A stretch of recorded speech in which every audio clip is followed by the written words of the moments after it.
ikwento ko lang dito yung buhay namin sa may PNTC.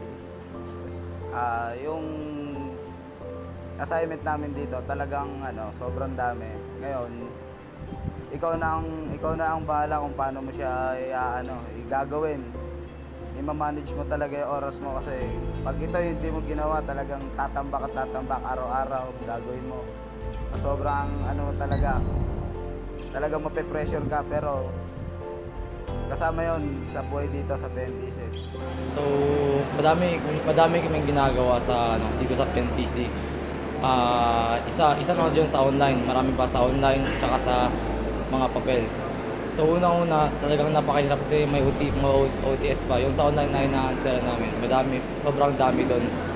So, pagpunta ko po dito sa PNTC, syempre bago yung mga patakaran, yung nagulat ako nung ROTC style na pagpalakad nila ng yung may tayo everyday, tapos yung shower, tapos yung dorm.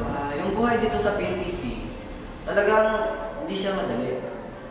Kasi ibang-iba siya sa nakasanayan ng buhay. Kasi ako, bago ako pumasok dito sa PNTC, minsan, tanghali na nagigising, tapos wala akong gagawin. Pero dito iba eh. Kahit abutin ka na ng 10 oras ng gabi sa pag-aaral mo ng Nihongo, kailangan mo pa rin gumising ng aga.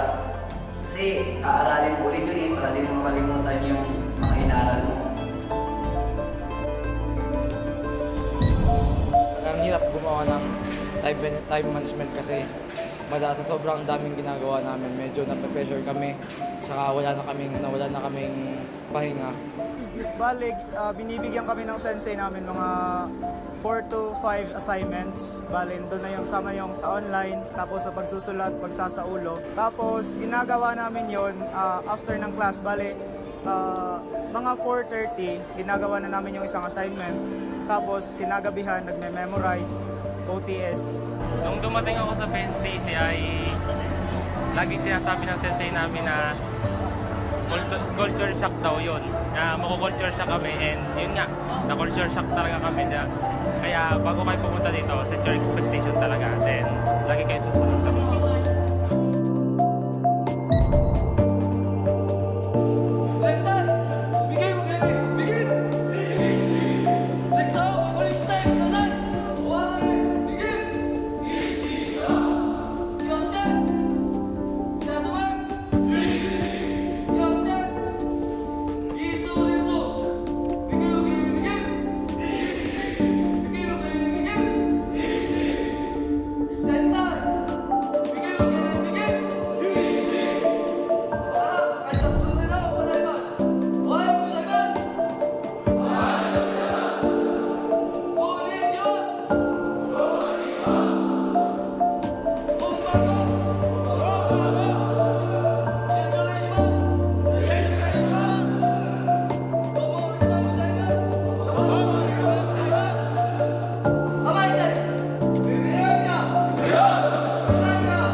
Sa una, syempre nahihirapan kasi hindi sanay sa ganong sistema. So, bali, ginawa ko na lang, ni-remember ko na lang kung bakit ako pumunta dito sa PNTC. Like, para sa parents ko kasi matanda na sila, both na sila senior citizen. Yun na lang yung motivation ko. First and second week, grabe ang hirap talaga. Kasi nga, bale, new language, bale, bago lahat. Tapos, di mo talaga alam kung saan ka magsisimula. Pero, parang sanayan lang talaga. Kasi nga, pag nasanay ka na sa environment dito, bale, alam mo na kung saan ka mag-aaral, anong pag-aaralan mo, alam mo na kung anong atake mo sa pag-memorize at anong mga techniques para madaling i-memorize yung mga bagong words. Magandang umaga sa lahat. Ako po si Peter Vic Salazar, isang dati teach trainee sa Japan sa Itachi Naga. Plastic moldings. Malaking bagay ang pagpunta ng Japan, gawa ng malaking tulong kasi napakahirap ng buhay sa Pilipinas. Yung bahay namin, napagawa ko, yung pangkabuhayan namin, meron kaming naipundar kahit papano. At sa ngayon, nag-apply ako ulit sa PNTC para mabigyan ng chance na makabalik. Kaya pag nakabalik, another na naman yung extra capital ba kung sa negosyong na pinagpaplanuhan ng kapatid at pamilya. Sa sobrang daming ginagawa namin, medyo nape-pressure kami. Tsaka wala na kaming pahinga. Pero wala namang imposible. Gusto mo talaga mag-Japan, mag-suffer ka. Nandito ako, gusto ko mapakahirap sa pangarap ko. Kaya ilalaban ko ang pangarap ko dito.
Hello, good evening. Ayun, na-overcome ko lang kasi palagi ko lang iniisip yung ano ba yung dahilan na nandito ako. Kasi una, madami na ako sinakripisyo na para sa pagpunta dito. Una, yung income. Pangalawa, yung malalayo sa pamilya. Pangatlong, malalayo sa mga kasama natin sa buhay. So, para sa akin, iniisip ko na lang kung ano talaga yung purpose ko dito na kung ano man yung paghihirap ko dito, alam ko namang kung kakayanin ko, kung sakaling kayanin ko, baka mamunga naman, baka palagi na makarating, alam natin na mahirap. Especially yung unang araw dito na sobrang init, na medyo kailangan pa mag-adjust. Hindi kami talaga 100% na mentally prepared na para pumunta dito sa dorm at saka naka-adjust ka agad sa pamumuhay dito. Iniisip ko lang yung mga benefits tsaka posibleng pwede nating ma-achieve kung matapos natin dito. Yan lang sa akin.